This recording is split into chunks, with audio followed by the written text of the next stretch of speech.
Hi, and welcome to the Active Listening video. This is designed to bring you important information about a new procedure we're going to have at HopeLine. You're going to receive a lot of information today, and I want you to feel comfortable. And to make it easier for you, we've designed this so that you can watch it while you're on shift or from the convenience of your own home. Now, if you will, in your mail folder, you should have found a packet of information. I'm going to give you a couple minutes to find it now, but I know that's not really necessary because I know that you are a good volunteer and you always check your mail folder at the beginning of your shift, right? Right? Okay. Now in this folder, there's an agenda on the front. It goes over what will be covered during this training. We're going to do an overview of active intervention. We want to make sure that you understand what we're talking about and why we're doing it.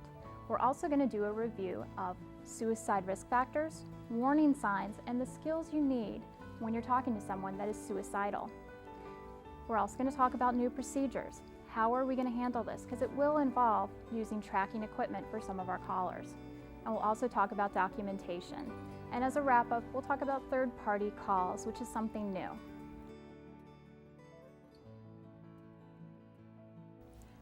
Most crisis lines began in the 1970s as small grassroots efforts. They were small nonprofits that decided they want to help people in the community. A lot of times they were strongly rooted in independence, self-determination, and confidentiality. So many crisis lines across the United States, along with HopeLine, have not been tracing calls. If someone wants help, we send help only if they give us their permission.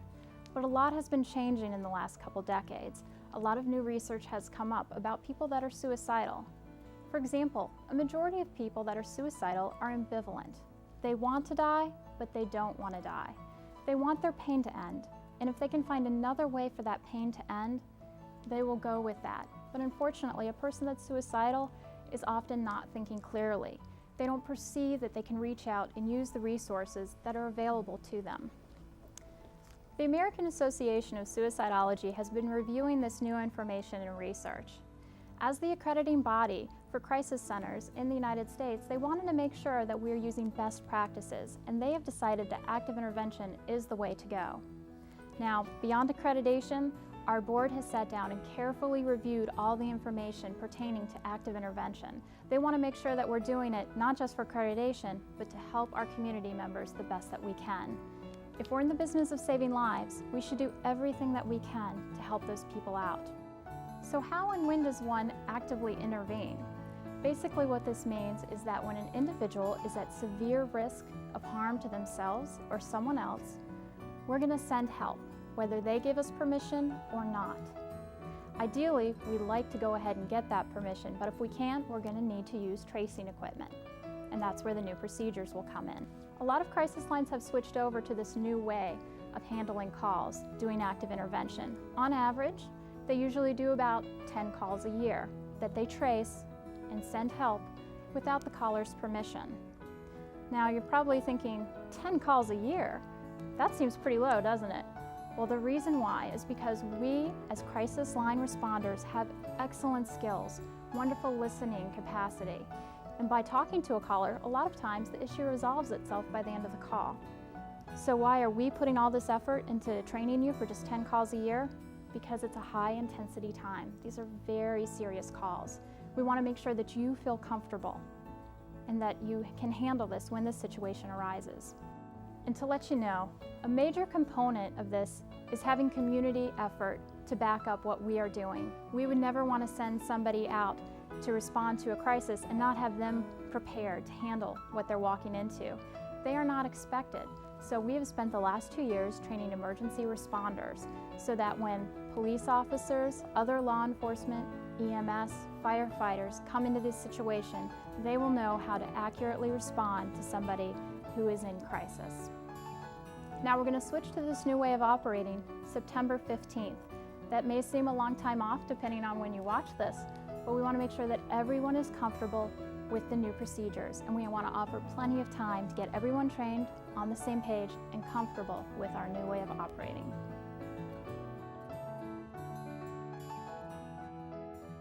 Before we get to the nitty-gritty of this new active intervention we keep talking about, we want to do a review. We want to make sure that we're all on the same page. So we're going to go over some risk factors of suicide. We'll talk about warning signs, and we also want to do a refresher on your skills. If we can better identify when somebody is in crisis and when someone is potentially suicidal, the quicker we can intervene and get them to help. The better our own skills are as far as listening, the less need we'll have to even trace a call. In a research study by Califat and Gould, they provided a 2-week follow-up call. So someone would call a crisis line. 2 weeks later, Califat and Gould and their research assistants would call up and ask them about the call. They'd also ask them if they were suicidal at the time of their call. They were astounded to find out that there were a lot of people that were suicidal that were never asked. Basically, what this is telling us is that we should be asking about suicide a lot more often, especially in our calls. And to let you know, this isn't just a random research study we picked out. This happened just this past year on crisis lines, just like HopeLine. Gail and I actually got to meet Califat and Gould at the national conference in April, so this is a very real thing, it's very pertinent and very up to date. When you look at the risk factors for suicide, you realize these are things that our callers are facing every single day. These are things that they are going through. We put a list of the risk factors in your packet and we want you to look over them. So at this time, you can take a pause on the video and look over those risk factors. We want to make sure that you're familiar with them and you know them.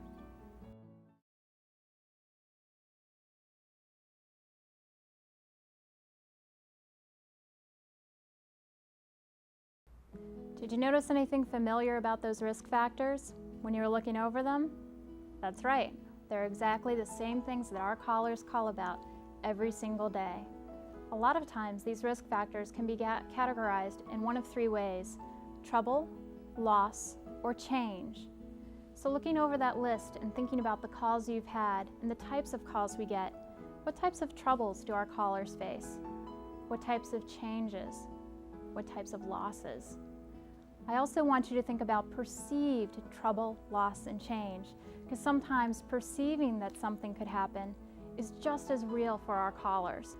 For example, when you were a kid, did you ever do something wrong and you were just waiting to be caught? Even before you got in trouble, you were overflowing with emotions. Or you were waiting for one parent to find out when one already knew. For example, just wait till your mother finds out. That can be just as scary. Real or perceived, these risk factors are very real and very true for our callers. We should be assessing lethality more often, probably in a majority of the calls. Now, to set your mind at ease, I want you to know, just asking about suicide is not going to make someone suicidal. If you ask someone about suicide, you're going to open the door. Research has shown that you're not going to put the thought in someone's head. If someone is thinking about suicide, asking them about it will create a decrease in anxiety and an increase in hope. And why would that be? Because someone's willing to talk about it. Obviously, we should ask about suicide when we hear the warning signs as well. The risk factors are listed on the sheet in the information packet. Warning signs are the things people say or do when they are thinking about suicide. We mostly hear warning signs at HopeLine, but occasionally a caller will describe something, so it's important to know both. Remember, it never hurts to ask. So let's refresh those skills.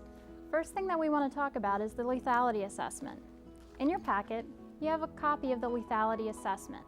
At this time, feel free to stop the program and take a look over it. It's the same lethality assessment you learned during training, but we want to make sure everyone is comfortable and really familiar with it.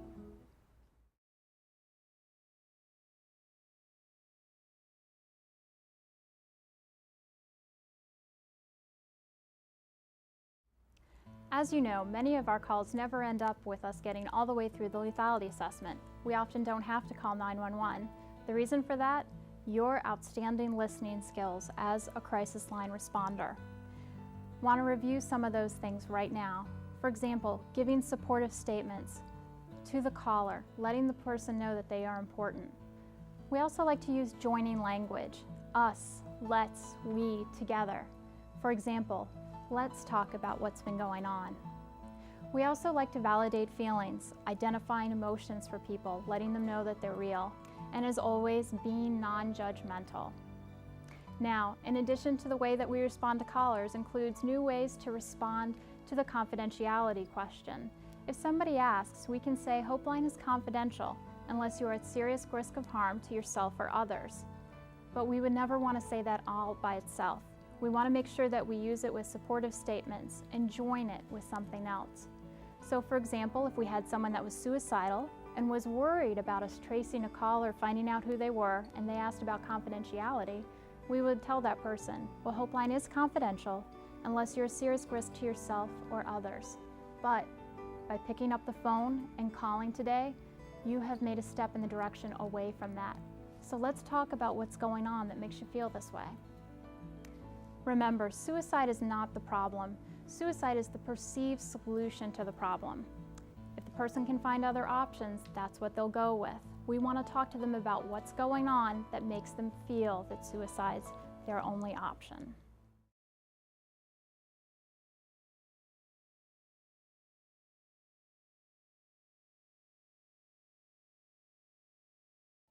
So we've done the review, but before we get to procedures, we want to take this opportunity and let you have a break, much like a regular training. So we're going to have this break, and we'd like for you to do what you feel comfortable, as demonstrated by some of our staff members. For example, you may want to take some deep breaths. You may want to stand up and move around. Grab something to eat. Mimic your favorite Star Wars character.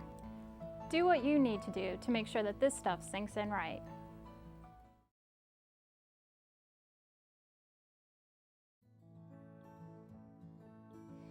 For each call that we get, we will be assigning a risk or lethality rating. This will help us know when we need to actively intervene. If you turn to the third page of your packet, it gives the risk and lethality ratings. Low describes a majority of our calls. This is when the caller is not suicidal, there are no red flags, there are no risk factors. They say no when you ask them if they're suicidal, and there is no domestic violence or sexual assault involved. Medium describes callers who have thoughts of harming themselves or someone else, but do not have a specific plan, or callers who are in a domestic violence or sexual assault situation, but describe themselves as being not hurt or in a safe place. High describes callers who have a plan, but they haven't currently done anything to harm themselves, or callers who are feeling like they want to harm someone else, but not immediately. They describe themselves as being hurt and or not safe if they're in a domestic violence or sexual assault situation. If the call falls into the category of being an immediate risk to self or others, then they've already harmed themselves or they have intentions of harming someone else. This is the type of call where we feel someone would die without active intervention. These are the calls in which you will call 911. Ideally, we want the caller to give us the information themselves. We'd prefer not to use the tracing software. We want you to rely on your active listening skills, build a rapport with the caller, use that to get the information that you need. However, if they're not comfortable giving you the information, this is when you'll use the tracing software. The actual tracing procedure will be used very rarely. Even though it will be used rarely, we still want to make sure that you feel comfortable with this, so we're going to do a walkthrough. If you get a caller that is at immediate risk to themselves or others and they won't give you their information, that is when we'll use the tracking equipment. And we're going to take you through this step by step. If a staff member is on site, go to that staff member. They will go and get the number for you, and then you will turn around and call 911. When you call 911, it is important to let them know that you are a volunteer from HopeLine. Let them know that you received a call from this individual and they would not give you their information. It's important that they know that the person that called is not expecting emergency response. This way, the 911 responder can tell the people who are going to be responding to the call. If a staff person is not available, then you will need to get the number yourself. The first thing you will need to do is get the key that is next to the mirror in the call room. Go into Gail's office. Gail's office is the only one with a door that closes. It's just past the supply room. When you go into Gail's office, her computer will always be turned on. To the left of that computer is a filing cabinet. On the filing cabinet will be a list of these procedures that I'm about to go through, so they will always be there for you to use. The first thing that you will do is right-click on the green phone in the bottom right corner of the screen. When you right-click, a menu will pop up. You are going to choose Call Analyst. This opens the program and there are several options. You are going to select Inbound Calls. When you select inbound calls, a list is going to come up of all the calls for the entire agency. The line column indicates which line the call came in on. For example, the crisis line calls are line 4 and 5. Line 6 is 211. Line 7 is Teen Talk Line, and line 12 is the Gang Prevention Hotline. For most of the calls that we will be tracing, you will be looking at the crisis line and Teen Talk Line. The calls will automatically be sorted by date and time, so you will need to go to the bottom of that screen. Be sure to compare the call line, the time your call came in, and the duration to make sure that you're getting the right number. If your number comes up and it's all X's, this is what happens when a call is blocked, and that means we cannot trace the call, and that's okay. But if a number is there, you want to write that number down and you use this to call 911. When you do call 911, again, remember, let this person know that you are sending help out to someone who is not expecting it. If you get a call and you're not sure whether to call 911, that's the time to call the emergency backup. Emergency backups are available 24 hours a day, and now they're even more accessible. Now they have cell phones that they carry with them during a 24-hour shift. So if you're having trouble determining whether you should call 911, or you're having trouble determining whether a call falls into the high category or the immediate risk category, call the backup, let them help you make the decision, and let them be supportive for you. Our promise is to be available to you 24 hours a day. That's why we've gotten cell phones for our emergency backups. If you're having trouble making a decision about whether you should call 911, that's an important decision to make, and that's a time to call the emergency backup. We want you